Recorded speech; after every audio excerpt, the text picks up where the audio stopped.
मुअज़्ज़ज़ उलमाए मिल्लत इस्लामिया, नौजवान साथियों, बुज़ुर्गों और दोस्तों, अज़ीज़ बच्चों, अस्सलामु अलैकुम व रहमतुल्लाहि व बरकातुहू।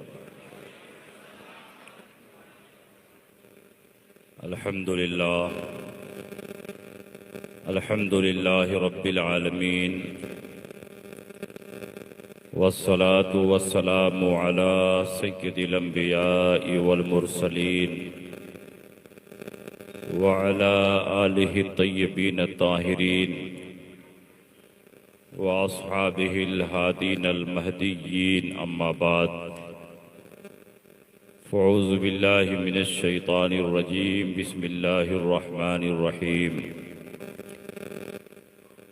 ला तजिदु कौमन युमिनून बिल्लाहि वल यौमिल आखिर युवाद्दून मन हाद्दल्लाह व रसूलह वलौ कानू आबाअहुम औ अबनाअहुम औ इख्वानहुम औ अशीरतहुम उलाइका कतब फ़ी क़ुलूबिहिमुल ईमान व अय्यदहुम बिरूहिम मिन्हु।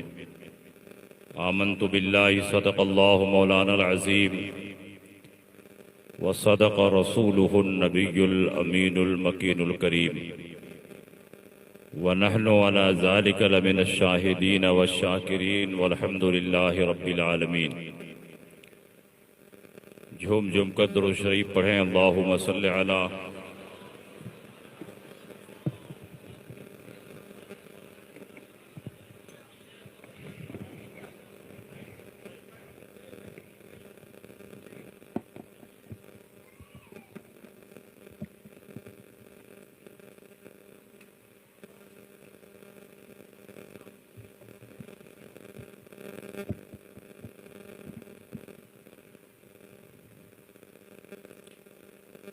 हज़रात, हम और आप खुश नसीब हैं कि अल्लाह के घर में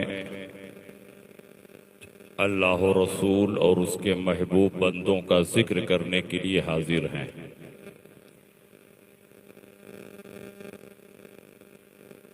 आज का प्रोग्राम बहुत अफरा तफरी का शिकार है, लेकिन जो भी वक्त आपको मयस्सर आ रहा है उसमें आप इत्मीनान और सुकून के साथ बैठें और जो बातें आपको पेश की जा रही हैं उन बातों को सुनें। आज के इजलास की एक अजीम खुसूसियत ये भी है कि पीर तरीक़त, रहबर राह शरीयत, औलाद रसूल, फर्जंद बुतूल हज़रत अल्लामा सैयद शाह मोहम्मद गुलजार इस्माइल वासिती रज़्ज़ाक़ी मद्दज़िल्लहुल आली यहाँ तशरीफ़ फरमा है। हज़रत की मौजूदगी और किसी भी कॉन्फ्रेंस में हज़रत की शिरकत उस कॉन्फ्रेंस की कामयाबी की ज़मानत है। आप खुशनसीब हैं कि आपको हज़रत ने मौका अता फरमाया।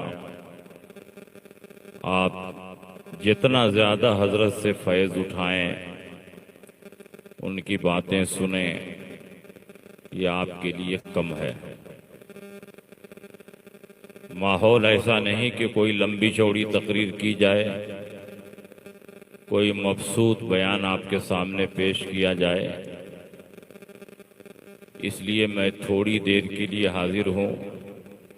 इंशाअल्लाह मेरे बाद मद्दाह रसूल जनाब हबीबुल्लाह फैज़ी अपने कलाम और तरन्नुम से आपको महसूस करेंगे।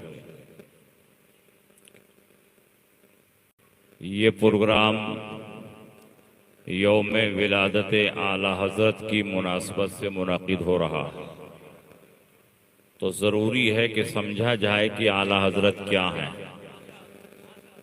क्योंकि बहुत सारे लोग समझते हैं कि आला हजरत कोई बहुत बड़े पीर रहे होंगे, कोई समझ रहा होगा कि आला हजरत बहुत बड़े सूफी रहे होंगे, कोई समझ रहा होगा कि आला हजरत बहुत बड़े शायर रहे होंगे, कोई समझ रहा होगा कि आला हजरत बहुत बड़े आलिम रहे होंगे।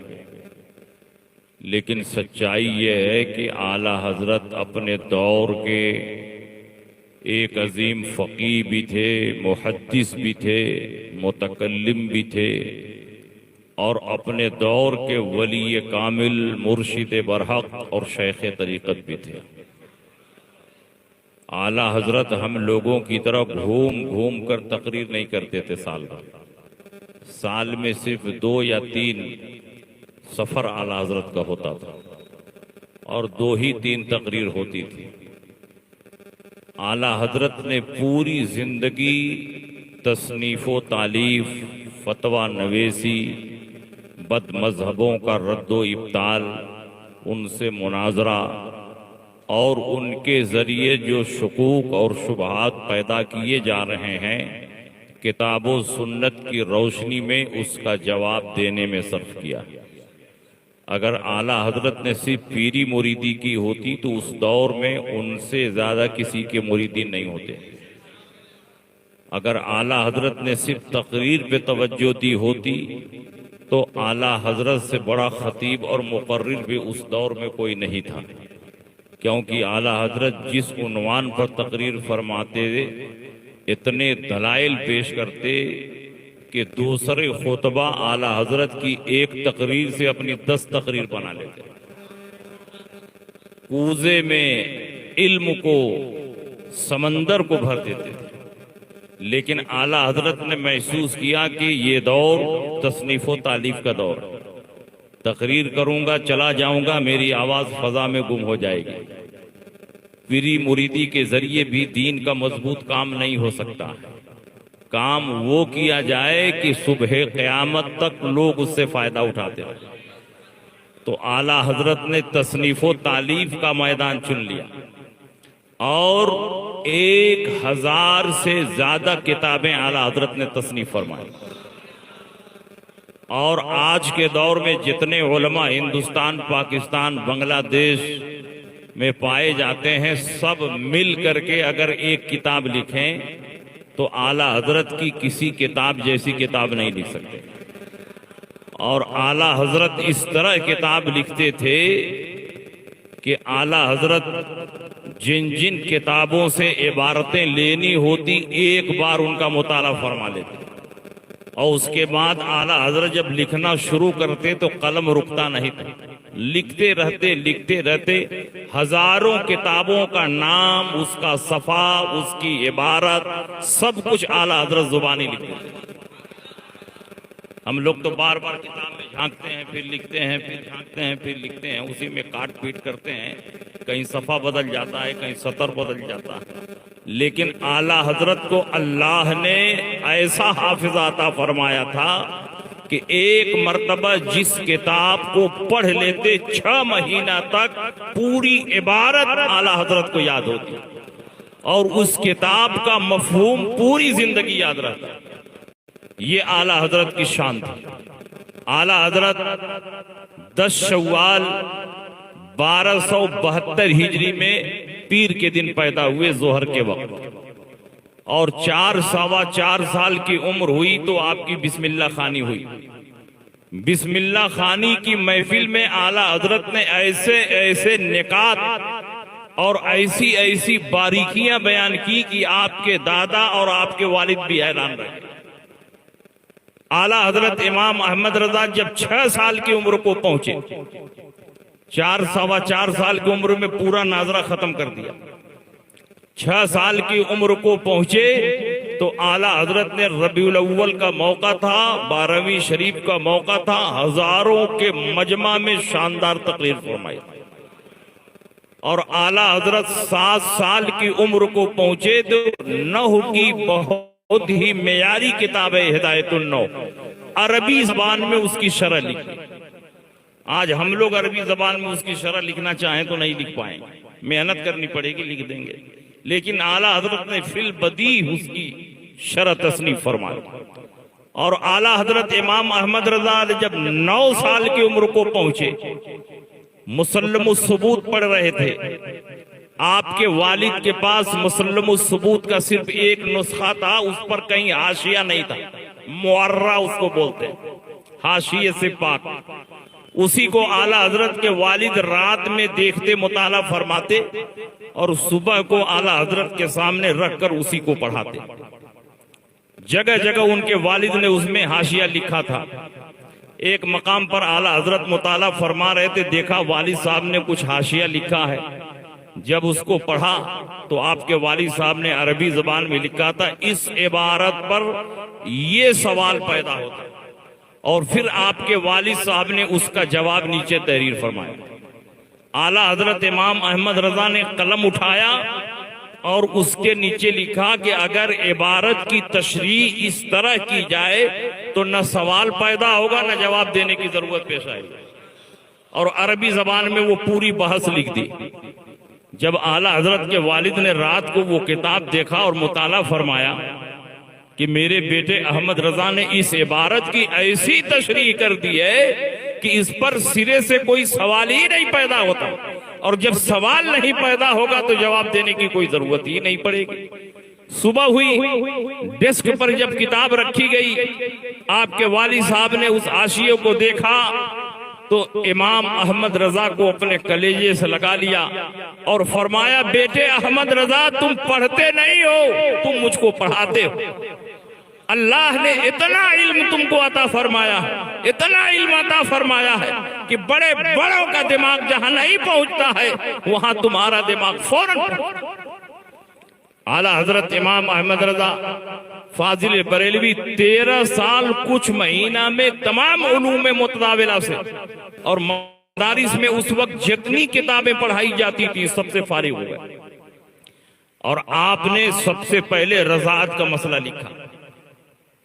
रज़ाअत का मसला यानी कोई औरत किसी बच्चे को दूध पिला दे और 2.5 साल की मुद्दत में दूध पिला दे तो हुर्मत मुसाहरत साबित हो जाती है इमाम आजम अबू हनीफा के नजदीक, और वो औरत और उसके उसूल फुरू इस पर हराम हो जाते हैं। आला हजरत इमाम अहमद रजा की बारगाह में सबसे पहले रज़ाअत का मसला आया, और रज़ाअत का मसला भी बड़ा पेचीदा था, कोई नॉर्मल मसला नहीं था कि किसी औरत ने मुंह में पिस्तान डाल करके दूध पिला दिया, बल्कि सवाल ये था कि नाक के जरिए औरत का दूध पेट में पहुंच गया तो रज़ाअत साबित होगी कि नहीं। नाक के जरिए आला हजरत इमाम अहमद रजा ने दलाइल के साथ लिखा कि नाक के जरिए भी अगर औरत का दूध पेट में पहुंच जाए और मुद्दते रज़ाअत में पहुंचे तो हुर्मत मुसाहरत साबित हो जाएगी और ये औरत उस बच्चे पर हमेशा हमेश के लिए हराम हो जाएगी। आला हजरत ने पूरे दलाइल पेश किए। आपके वालिद मोहतरम ने जवाब देखा, अल जवाबो सहीहुन लिखा और उसी दिन से मोहर बनवा कर आला हजरत इमाम अहमद रजा को अपना दारुल इफ्ता अता फरमा दिया। कहा, बेटे अहमद रजा, अब इस गद्दी पर तुम बैठोगे और पूरे मुल्क से जितने सवालात आते हैं सबका जवाब अब तुम तहरीर करोगे। आला हजरत इमाम अहमद रजा का खानदान कोई मामूली खानदान नहीं है, बल्कि 150-200 साल से उस खानदान में फतवा नवीसी की खिदमत हो रही है। और तकरीबन आला हजरत इमाम अहमद रजा के वालिद, उनके दादा, उनके परदादा सब के सब जय्यद आलिम भी थे, अपने दौर के शानदार सूफी भी थे और रोशन ज़मीर फकीर भी थे। और आज तक उनके खानदान में इल्म की सौगात तकसीम हो रही है। आला हजरत इमाम अहमद रजा की बारगाह में नवाबे रामपुर जनाब कल्बे अली, वो सुन्नी सहीहुल अकीदा थे। नवाब रामपुर के नवाबों में कुछ शिया भी थे, कुछ सुन्नी भी थे। तो ये कल्बे अली खान जो थे वो सुन्नी सहीहुल अकीदा थे। उन्होंने एक इस्तिफ्ता मुफ्ती इरशाद हुसैन रामपुरी की खिदमत में पेश किया। मुफ्ती इरशाद हुसैन रामपुरी ने उसका जवाब लिखा और अपने जवाब को हिंदुस्तान के बड़े बड़े आलिमों के पास भेजा और सबों ने उस फतवे की तस्दीक की, तायीद की। उसके बाद वही इस्तिफ्ता रामपुर से एक आदमी लेकर बरेली शरीफ आया और आला हजरत के वालिद अल्लामा नकी अली खां को दिया कि इसका जवाब चाहिए। अल्लामा नकी अली खां ने फरमाया कि कमरे में जाइए, वहां मुफ्ती साहब बैठे हैं, उनको इस्तिफ्ता दे दीजिए, वो जवाब लिख देंगे। तो वो आदमी कमरे में गया और घूम करके आ गया कि वहां तो कोई मुफ्ती साहब नहीं है। कहा नहीं, उसी कमरे में है मुफ्ती साहब, जाइए उनको दे दीजिए। उस कमरे में गया और फिर घूम करके आया, कहा कि वहां तो छोटे से एक बच्चे हैं, कोई मुफ्ती साहब नहीं है। कहा कि उन्हीं को दे दीजिए, आजकल वही फतवा लिख रहे हैं। 14 साल की उम्र है आला हज़रत को, उनको इस्तिफ्ता दिया और मुफ्ती इरशाद हुसैन रामपुरी ने जो जवाब लिखा था वो जवाब भी उनको दिया। आला हजरत ने उनका जवाब पढ़ा और देखा कि हिंदुस्तान के तमाम बड़े बड़े उलमा उस जवाब को सही करार दे रहे हैं। अल जवाबो सही लिखे हुए, लेकिन वो जवाब हकीकत में सही नहीं था, गलत। गलती हो जाती है, बड़े बड़े मुफ्तियों से भी हो जाती है। इससे ये नहीं समझना चाहिए कि वो बड़े मुफ्ती नहीं थे। किसी से भी सोचने समझने में, इस्तिदलाल कायम करने में, दलील कायम करने में गलती हो जाती है। गलती हो गई थी। आला हजरत ने उसका तहकीकी जवाब लिखा किताबो सुन्नत की रोशनी में, फुक़हाए अहनाफ के अक़वाल की रोशनी में अपने वालिद साहब की खिदमत में पेश किया। वालिद साहब ने देखा जवाब बिल्कुल सही है, तो वालिद साहब ने अल जवाबो सहीहुन उस पर लिखा। और मुफ्ती इरशाद हुसैन रामपुरी का भी जवाब देखा, कहा बेटे अहमद रजा तुमने सही लिखा है, ये जवाब सही नहीं है, तुम्हारा जवाब सही है। जब रामपुर का वो आदमी आला हजरत का फतवा लेकर नवाबे रामपुर की खिदमत में पहुंचा, तो नवाबे रामपुर ने मुफ्ती इरशाद हुसैन का भी फतवा देखा और आला हजरत का भी फतवा देखा। मुफ्ती इरशाद हुसैन रामपुरी के फतवों पर 50 उलमा के दस्तखत मौजूद है और आला हजरत के फतवे पर अल्लामा नकी अली खां का दस्तखत मौजूद है। एक फतवे पर 2 आदमी का दस्तखत और एक फतवे पर 50 उलमा का दस्तखत। और नवाबे रामपुर ने देखा कि जिस फतवे पर 50 उलमा ने दस्तखत किया है, उसको तो बरेली के मौलाना अहमद रजा तो गलत करार दे रहे। मुफ्ती इरशाद हुसैन रामपुरी को बुलाया, जिन्होंने फतवा लिखा था, कहा कि हजरत आप अपना भी फतवा पढ़िए और बरेली से जो फतवा आया उसको भी पढ़िए। मुफ्ती इरशाद हुसैन रामपुरी ने फतवा पढ़ा बरेली का, कहा मौलाना अहमद रजा ने जो लिखा है वही सही है, मेरा फतवा गलत।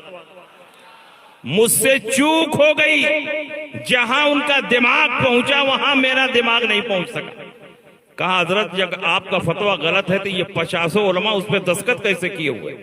कहा मेरी शोहरत देख करके, मेरा नाम सुन करके उन्होंने एतमाद और भरोसा किया और दस्तखत कर दिया। सच्चाई ये है कि मौलाना अहमद रजा ने जो जवाब लिखा है वही सही है। वो तो उस दौर के नेक और साले आलिम थे तो मान लिया, आज का मुफ्ती होता तो मानता भी नहीं। वो कहता कि 50 आलिम हमारी तरफ है तो हमारा सही है, उनकी तरफ तो एक ही आदमी।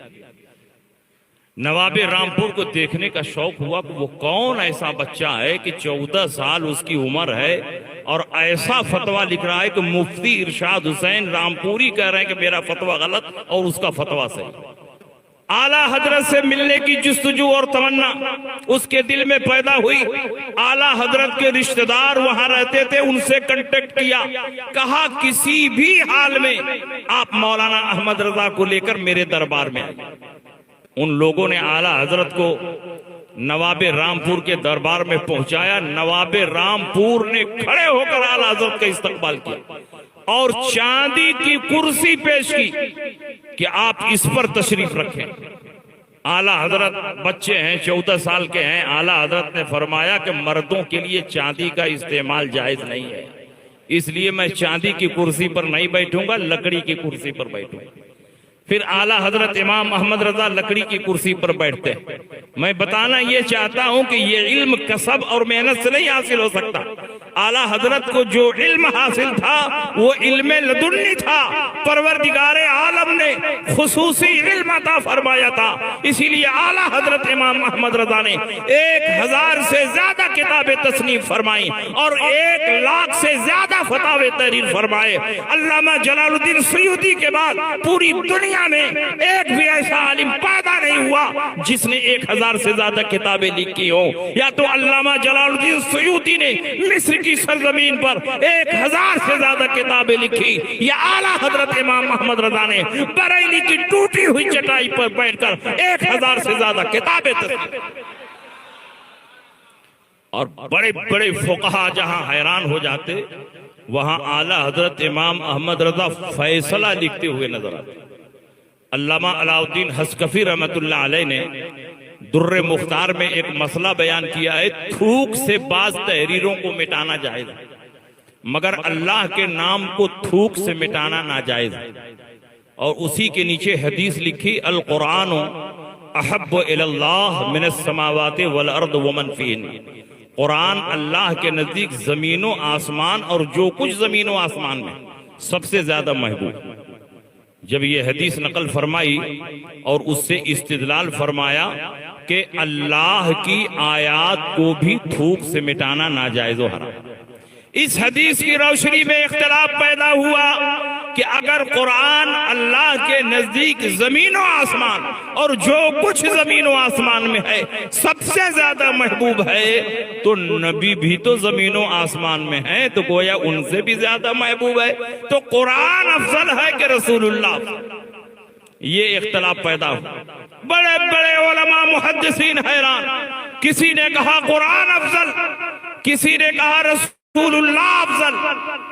अल्लामा शामी रहमतुल्लाह अलैह ने जब इस इबारत पर बहस फरमाई तो आपने फरमाया कि हदीस से तो यही जाहिर हो रहा है कि कुरान अफजल है, लेकिन ये मसला इख्तिलाफी है, उलमा के बीच में इख्तिलाफ है।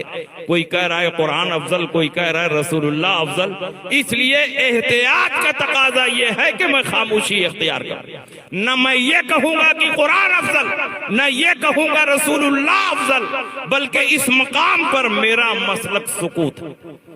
आला हजरत ने रद्दुल मुहतार पर जब अरबी जबान में हाशिया तहरीर फरमाया जिसका नाम जद्दुल मुमतार है, तो अल्लामा शामी रहमतुल्लाह अलैह के कौल अल अहवत अल वक्फो एहतियात इसमें है कि तवक्कुफ किया जाए। इस पर आला हजरत लिखते हैं, ला हाजत इलल वक्फ़ फ़इन्नल मसअलता वाज़िहतुल हुक्म इंदी बिफ़ज़लिल्लाहि तआला व तौफ़ीक़िही। मुझको चुप रहने की जरूरत नहीं, क्योंकि मुझ पर यह मसला अल्लाह के फजल से वाज़ेह है। अगर कुरान से मुराद मुसहफ लिया जाए तो मुसहफ कागज और रोशनाई का मजमुआ है और वो मखलूक है, और रसूल पाक तमाम मखलूकात में सबसे अफजल, तो इस मुसहफ से भी रसूलुल्लाह अफजल हैं।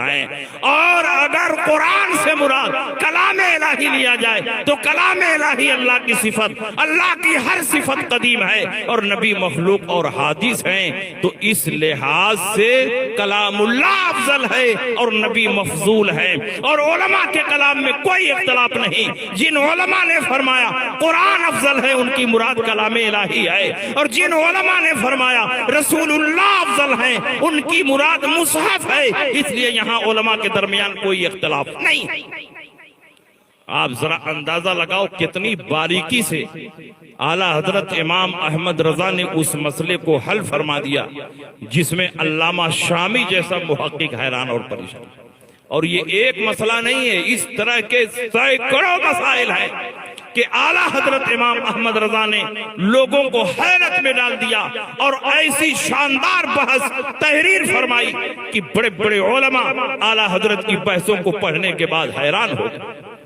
और आला हजरत इमाम अहमद रजा के इल्म का ये आलम है, और आला हजरत की विलायत और करामत का ये आलम कि आला हजरत की जबान मुबारक से जो बात निकलती थी रब की बारगाह में कबूल हो जाती। आला हजरत इमाम अहमद रजा रब की बारगाह में इतने मकबूल कि आपकी जबान मुबारक से जो बात निकलती रब की बारगाह में मकबूल हो जाती। आला हजरत इमाम अहमद रजा के वालिद हैं अल्लामा नकी अली खान। और अल्लामा नकी अली खां के दोस्त हैं अल्लामा गुलाम हुसैन बरेलवी। हयात आला हजरत में यह वाकया है। बरेली शरीफ में अल्लामा गुलाम हुसैन बरेलवी ऐसे आलिम थे जो माहिरे अफलाक और माहिरे फलकियात समझे जाते। इल्मे नुजूम, इल्मे हयात में इतनी जबरदस्त महारत थी कि आसमान पर चमकने वाले सितारों को देखकर बता देते बारिश होगी कि नहीं होगी। उन दिनों बरेली में बारिश नहीं हो रही थी, सारी खेतियां सूख रही थी, इंसान परेशान थे। जब अल्लामा गुलाम हुसैन बरेलवी आला हजरत की खिदमत में पहुंचे तो आला हजरत ने शायान शान इस्तकबाल किया, उनकी जियाफत फरमाई और आला हजरत ने पूछा कि जरा आसमान पर देखकर बताएं बारिश का मिजाज कैसा। अल्लामा गुलाम हुसैन बरेलवी ने गौर से सितारों को देखा, कागज पर एक जायचा और नक्शा बनाया और आला हजरत की तरफ बढ़ाते हुए फरमाया कि इस महीने में बारिश नहीं होगी, आइंदा महीने में बारिश होगी। और आला हजरत सिर्फ इल्मे नजूम, इल्मे हयात में नहीं माहिर थे, 100 से ज्यादा उलूम व फनून में आला हजरत को महारत तामा हासिल थी। और अल्लाह की कुदरत पर इतना कामिल ईमान था कि बड़े बड़े लोगों का कदम जहां डगमगा रहा था, आला हजरत इमाम अहमद रजा मजबूत चट्टान की तरह खड़े नजर आए। आला हजरत ने फरमाया मेरे रब ने चाहा तो इसी महीने में बारिश होगी। अल्लामा गुलाम हुसैन बरेलवी ने कहा इस महीने में बारिश नहीं होगी। सितारों की चाल नहीं देखते, सितारों की वजह नहीं देखते, मेरा बनाया हुआ जायचा और नक्शा नहीं देखते। इस महीने में बारिश नहीं होगी, आइंदा महीने में बारिश होगी। आला हजरत ने फरमाया मेरे रब ने चाहा तो इसी महीने में बारिश होगी। उन्होंने कहा इस महीने में बारिश नहीं होगी, आप सितारों की चाल नहीं देखते। आला हजरत ने फरमाया मैं सितारों की चाल भी देख रहा हूं और सितारों को पैदा करने वाले रब की कुदरत भी देख रहा हूं। मेरे रब ने चाहा तो इसी महीने में बारिश होगी। उन्होंने कहा इस महीने में बारिश नहीं होगी। आला हजरत ने देखा कि ये तो इल्मे नुजूम और इल्मे हयात के जन्नी कायदों पर, वो कतई नहीं है, जन्नी है। महकमा मौसमियात वाले बार बार कहते हैं बारिश होगी, फला फला इलाके में होगी, लेकिन कभी सही होता है, कभी गलत हो जाता है। कभी कहते हैं कि चांद नजर आएगा लेकिन नहीं नजर आता, होता है कि नहीं होता। तो ऑब्जर्वेटरी की रिपोर्ट कभी सही होती है और कभी गलत होती है, वो सब जन्नियात पर है। आला हजरत ने देखा कि ये इल्मे नजूम और इल्मे हयात के जन्नी कायदों पर इतना भरोसा कर रहे हैं कि अल्लाह की कुदरत से गाफिल हो रहे हैं और इन्हें कुछ पता भी नहीं चल रहा। आला हजरत ने फरमाया कि ये सामने जो घड़ी लटक रही है इसको आप देखिए और बताइए घड़ी में क्या टाइम हुआ। तो उन्होंने फरमाया कि 11:15 बजे। आला हजरत ने फरमाया 12 बजने में कितना बाकी है? उन्होंने कहा पौना घंटा बाकी। आला हजरत ने पूछा अगर पौना घंटा नहीं गुजरेगा तो 12 नहीं बजेगा? उन्होंने कहा कि नहीं 12 नहीं बजेगा। जब तक पौना घंटा नहीं गुजरेगा न 12 बज सकता है न 12 की घंटी बज सकती है। आला हजरत खड़े हुए, ढकना खोला और बड़ी सुई को खींचकर 12 पे कर दिया। फौरन 12 बज गया, 12 की घंटी बज गई। आला हजरत ने फरमाया आप तो कह रहे थे जब तक पौना घंटा नहीं गुजरेगा न 12 बजेगा न 12 की घंटी बजेगी। देखिए 12 भी बज गया, 12 की घंटी बज गई। उन्होंने कहा आपने बड़ी सुई को खींचकर 12 पे कर दिया, इसलिए 12 बज गया, 12 की घंटी बजी। अगर ये सुई अपनी फितरी रफ्तार से चलती तो पौना घंटा गुजरने के बाद ही 12 बजे। आला हजरत ने फरमाया यही तो मैं आपको समझाना चाहता। मैंने बड़ी सुई को खींचकर 12 पे कर दिया तो फौरन 12 बज गया। मेरा परवरदिगार भी कादिर है, जब चाहे इस सितारे को खींचकर यहाँ कर दे, उस सितारे को खींचकर यहाँ कर दे, इस सितारे को खींचकर यहाँ कर दे। फौरन सितारों की चाल बदल जाएगी, सितारों की वजह बदल जाएगी, आपका बनाया हुआ नक्शा बदल जाएगा। मेरे रब ने चाहा तो इसी महीने में बारिश होगी, बल्कि इसी हफ्ते में बारिश होगी, बल्कि अभी बारिश होगी। इतना कहना था कि बारिश होने लगी, बारिश होने लगी। इतनी बारिश होती है कि बरेली की सरजमीन जलथल हो जाती है।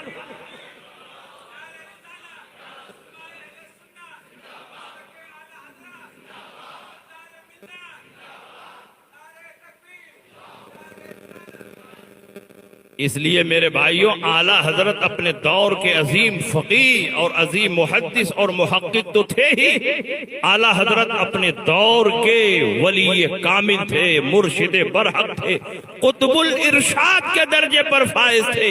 आला हजरत इमाम अहमद रजा अपने दौर के सिर्फ वली नहीं थे बल्कि सारे वलियों के सरदार थे।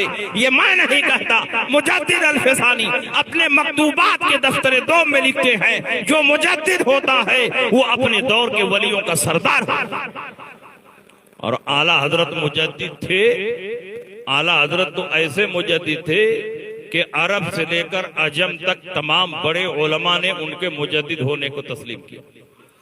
जब आला हजरत की बाज तहरीरों को उलमाए मक्का ने पढ़ा और देखा तो कहा, वल्लाहि अक़ूल लौ क़ील फ़ीहि इन्नहु मुजद्दिदु हाज़ल क़र्न लकान हक़्क़न व सवाब। खुदा की कसम, अगर इनके बारे में ये ऐलान कर दिया जाए कि ये इस दौर के मुजद्दिद हैं तो ये बात 100% सही है, क्योंकि जिस इल्म को इन्होंने जाहिर किया है ये आम आलिम इस इल्म को जाहिर नहीं कर सकता। ये वही कर सकता है जिसको अल्लाह ने तजदीद के मनसब पर फाइज किया। और जब पटना की सरजमीन पर सुन्नी कॉन्फ्रेंस हुई, लाखों का मजमा था और 1000 से ज्यादा उलमा और मशाइख थे। ताजुल फहूल जैसी शख्सियत उसमें थी, कछौशा के तमाम अकाबिर, बारेरा के अकाबिर, सारी खानकाहों के सज्जादा नशीन वहां मौजूद थे।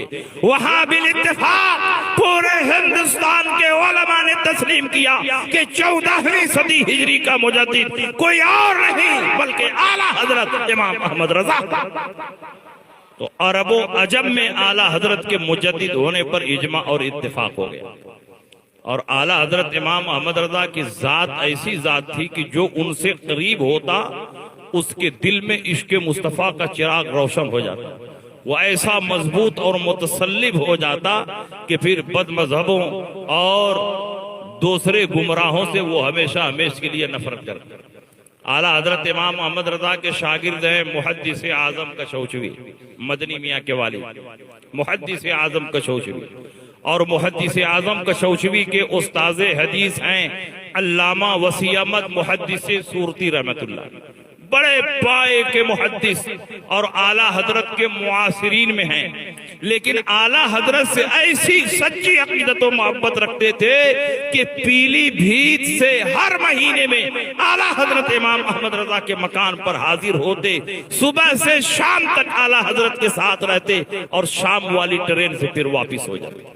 हर महीने में एक मर्तबा जुमरात के दिन आला हजरत की बारगाह में आते थे और सुबह से शाम तक रहते थे। और आला हजरत भी उनसे इतनी मोहब्बत फरमाते कि आला हजरत जब उनको खत लिखते तो आला हजरत लिखते अल असदुल असद।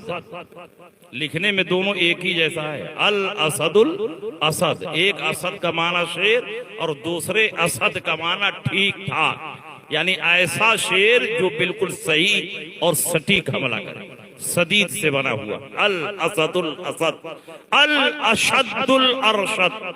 अशद भी हो, मुतशद्दिद तो है मगर रुश्दो हिदायत के साथ मुतशद्दिद है, किसी पर जुल्मन तशद्दुद नहीं करते हैं। कंजुल करामत लिखते, जबलुल इस्तिकामत लिखते। ये सब अल्फाज कौन लिखता? आला हजरत इमाम अहमद रजा, जो किसी के बारे में एक लफ्ज भी जायद नहीं बोलते थे, उतना ही बोलते थे जितना आदमी के अंदर खूबी पाई जाए। वो अनाउंसरों की तरह मुबालगा नहीं करते थे। वो आला हजरत इमाम अहमद रजा अल्लामा वसी अहमद मुहद्दिस सूरती को अल अशद्दुल अरशद लिखते, कंजुल करामत लिखते, जबलुल इस्तिकामत लिखते। अल्लामा वसी अहमद मुहद्दिस सूरती से पूछा गया और मुहद्दिस आजम कशौचवी ने पूछा कि आप तो मौलाना फजलुर रहमान गंज मुरादाबादी के मुरीद हैं, तो आप बताएं कि सबसे ज्यादा आला हजरत का जिक्र क्यों करते हैं, क्यों आला हजरत का जिक्र करते हैं? आप जहां होते हैं आला हजरत का जिक्र। हर मुरीद सबसे ज्यादा अपने पीर की तारीफ और तौसीफ करता है, उनका खुतबा पढ़ता है। लेकिन मैं आपको देखता हूं कि आप अल्लामा फजलुर रहमान गंज मुरादाबादी के मुरीद हैं, लेकिन अपने पीर से कहीं ज्यादा खुतबा आला हजरत का पढ़ते हैं। जिस जलसे में होते हैं आला हजरत, जिस कॉन्फ्रेंस में होते हैं आला हजरत, दरसगाह में होते हैं आला हजरत, निजी मजलिसों में होते हैं आला हजरत। तो अल्लामा वसी अहमद मुहद्दिस सूती ने फरमाया, मौलाना सुनिए, सबसे अजीम दौलत वो बैत नहीं है जो मौलाना फजलुर रहमान के जरिए मुझको मिली है। सबसे अजीम दौलत वो इल्म नहीं है जो मौलाना अली अहमद मुहश्शी बुखारी के जरिए मुझको मिली है। सबसे अजीम दौलत इश्क मुस्तफा की दौलत है, ईमान की दौलत है, और ये दौलत कहीं और से नहीं बल्कि आला हजरत इमाम मोहम्मद रजा की बारगाह से। आला हजरत ने इश्क मुस्तफा और मोहब्बत रसूल को कूट कूट कर मेरे दिल में भर दिया, इसलिए मैं आला हजरत की बारगाह में हाजिर होता। तो आप जरा अंदाजा लगाओ, अल्लामा वसी अहमद मुहद्दिस सूरती जैसा अजीम मुहद्दिस और फकीह आला हजरत इमाम अहमद रजा की बारगाह में किस तरह फैज उठा रहा। और सुनिए, आला हजरत की करामत और आला हजरत की मकबूलियत, हयात आला हजरत उठाकर पढ़िए। आज के दौर में तो वो जमीन का हिस्सा पाकिस्तान में पड़ता है, लेकिन किसी दौर में वो सब इंडिया का हिस्सा था। पाकिस्तान के रहने वाले हैं पीर सैयद जमात अली शाह मुहद्दिस अलीपुरी। ये अलीपुरी इस वक्त पाकिस्तान में, उस वक्त पाकिस्तान नहीं बना था, आला हजरत के जमाने। मुहद्दिस अलीपुरी ने ख्वाब देखा, ख्वाब में सरकार गौसे पाक तशरीफ लाए। पूछा, हुजूर इस वक्त पूरी दुनिया में आपका नायब कौन है? तो सरकार गौसे पाक ने फरमाया, इस वक्त पूरी दुनिया में मेरा नायब मौलाना अहमद रजा खां बरेलवी। उनके दिल में आला हजरत की ऐसी अजमत पैदा हुई कि वो अलीपुर से चलकर बरेली आए। आला हजरत इमाम मोहम्मद रजा की बारगाह में पहुंचे। आला हजरत बैठक में बैठे हुए, मुहद्दिस अलीपुरी आला हजरत की बारगाह में पहुंचे, सलाम किया, मुसाफा किया और आला हजरत के दस्ते मुबारक को बोसा दिया। जब उन्होंने आला हजरत के हाथ को चूमा तो पलटकर आला हजरत ने उनके हाथ को चूमा। तो उन्होंने कहा, हुजूर आपने मेरा हाथ क्यों चूमा? मैंने तो इसलिए आपका हाथ चूमा कि आप हिंदुस्तान के सबसे बड़े आलिम और फकीह हैं, और मैंने तो अपना नाम नहीं बताया, अपना नसब नहीं बताया, हमसे आपका तारुफ नहीं है, आपने क्यों मेरा हाथ चूम लिया? तो आला हजरत इमाम अहमद रजा फरमाते हैं कि नाम और नसब बताने की जरूरत नहीं, जो ख्वाब में सरकार गौसे पाक को देखकर आ रहा हो वो इस लायक है कि सिर्फ उसका हाथ नहीं बल्कि उसका पांव भी। सब लोग जिधर वो हैं उधर देख रहे हैं और हम देखने वालों की नजर देख रहे हैं। आला हजरत इमाम अहमद रजा ने उनका पांव भी चूम लिया। 4-5 दिन आला हजरत के मेहमान रहे और आला हजरत मेहमानों की बड़ी शानदार मेहमान नवाजी फरमाते थे। इतनी कद्र करते, इतनी इज्जत करते कि जो मेहमान जाता वो अपने आप को इस लायक नहीं समझते। आला हजरत इतनी इज्जत करते थे। और मेहमानों में अगर सादात पहुंच जाए तो सुभान अल्लाह। आला हजरत की तो ईद बकरीद ही हो जाती थी। आला हजरत के मुरीदीन में और मुलाजिमीन में एक लड़का था जो सादात से ताल्लुक रखता, लेकिन घर वालों को खबर नहीं थी, मुलाजिम बना लिया, काम करते रहे। कुछ दिन के बाद आला हजरत को खबर लगी कि मेरे मुलाजिमीन में एक लड़का ऐसा भी है जिसका ताल्लुक सादात से है।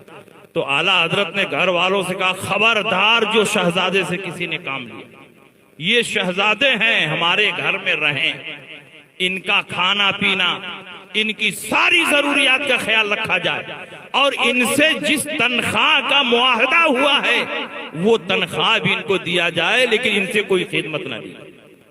अब कोई उनसे कोई खिदमत ही नहीं लेता, हालांकि वो मुलाजिम रखे गए। आला हजरत ने फरमाया, जो कुछ हमारे पास आए सब इन्हीं सादात का तो है, हम इनसे खिदमत नहीं ले सकते। जो कुछ है वो इनके सामने पेश किया जाए, इनको मांगने की जरूरत न पड़े, इनसे कोई काम न लिया जाए, इनकी खिदमत की जाए, इनसे खिदमत न ली जाए और इनको बराबर तनख्वाह दिया जाए। आला हजरत ने बड़ी सख्त ताकीद फरमाई। उसके बाद जब शहजादे ने देखा कि आला हजरत के घर वाले तो हमसे कोई काम ही नहीं ले रहे हैं, मैं तो सिर्फ फालतू यहाँ पर बैठा हुआ हूँ, तो वो खुद ही शर्मिंदा हुए और कुछ दिनों के बाद अपनी मर्जी से चले गए। आप अंदाजा लगाएं आला हजरत का इश्क रसूल कितना मजबूत और मुस्तहकम था। आला हजरत इमाम अहमद रजा के यहाँ जो मेहमान बन जाता, इतनी खिदमत करते कि मेहमान दिल ही दिल में शर्मिंदा हो जाता। वो 4 दिन मेहमान रहे और आला हजरत ने उनकी खूब खिदमत की। जब पलट कर वहां शरकपुर मुहद्दिस अलीपुरी अपने गांव गए तो एक जलसे में खिताब करते हुए फरमाया, ऐ लोगों, मैं बरेली से आ रहा, आला हजरत इमाम अहमद रजा के घर से वापिस आ रहा, 4 दिन मैं वहां मेहमान रहा। मैंने देखा उनकी बारगाह में पर्दा पड़ा हुआ है और पर्दे के पीछे सरकार गौसे पाक तशरीफ फरमा है, और जो गौसे पाक बता रहे हैं वही अहमद रजा लिख रहे हैं, जो गौसे पाक बोल रहे हैं वही अहमद रजा लिख रहे हैं। जबान अहमद रजा की है लेकिन बातें सरकार गौसे पाक की। ये शान आला हजरत इमाम मोहम्मद रजा की। इसीलिए सरकार गौसे पाक की शान में आला हजरत ने ऐसी ऐसी मनकबतें लिखी कि किसी और वली गौस और कुतुब की बारगाह में ऐसी मनकबत नहीं लिखी। अपने हर कमाल को गौसे पाक का कमाल माना और अपनी हर खूबी को गौसे पाक की खूबी बताया और उनकी बारगाह में अपने आप को इतना हकीर बनाकर पेश किया कि हम और आप उसका तस्वुर नहीं कर सकते। आला हजरत ने लिखा, तुझसे दर, दर से सग, सग से है मुझको निस्बत, मेरी गर्दन में भी है दूर का डोरा तेरा, मेरी किस्मत की कसम खाएं सगाने बगदाद, हिंद में रह के भी देता रहूं पैरा। ये आला हजरत इमाम अहमद रजा की शान। इसलिए मेरे भाइयों, तकरीर का मौका नहीं है और नहीं ऐसा माहौल है। अल्हम्दुलिल्लाह 1 बजने जा रहा है और जितनी बातें हो गई हैं वही काफ़ी है। हुजूर गुलजार मिल्लत तशरीफ फरमा है, आप इनसे इक्तिसाब फैज़ करें, इनकी गुलामी में दाखिल हो जाए और मसलके आला हजरत पर मजबूती से कायम हो जाए। और मसलके आला हजरत कोई नया मसलक नहीं है। आज बहुत गलतफहमी पैदा की जा रही है, ये 5वां मसलक कहाँ से आ गया, ये नया मसलक कहाँ से आ गया। मसलके आला हजरत नया मसलक नहीं है, बल्कि गौसो ख्वाजा के मसलक का नाम मसलके आला हजरत है। औलियाए कामिलीन के तरीके का नाम मसलके आला हजरत है। इमाम अहमद रजा के इश्क़ मुस्तफ़ा का नाम मसलके आला हजरत है। गौसो ख्वाजा के नजरियात का नाम मसलके आला हजरत है। सहाबा और ताबईन की तालीमात का नाम मसलके आला हजरत है। मसलके आला हजरत कोई नया मसलक नहीं, बल्कि सहाबा के मसलक का नाम मसलके अहले सुन्नत का नाम मसलके इमाम आजम का नाम मसलके आला हजरत। अच्छा, आप बताइए, एक रोड कई 100 साल का पुराना है, कई 100 साल का वो रोड है, लेकिन जो भी एमपी और एमएलए बनता है अपने अपने दौर में उस रोड को ठीक ठाक करता है और अपना बोर्ड लगा देता है।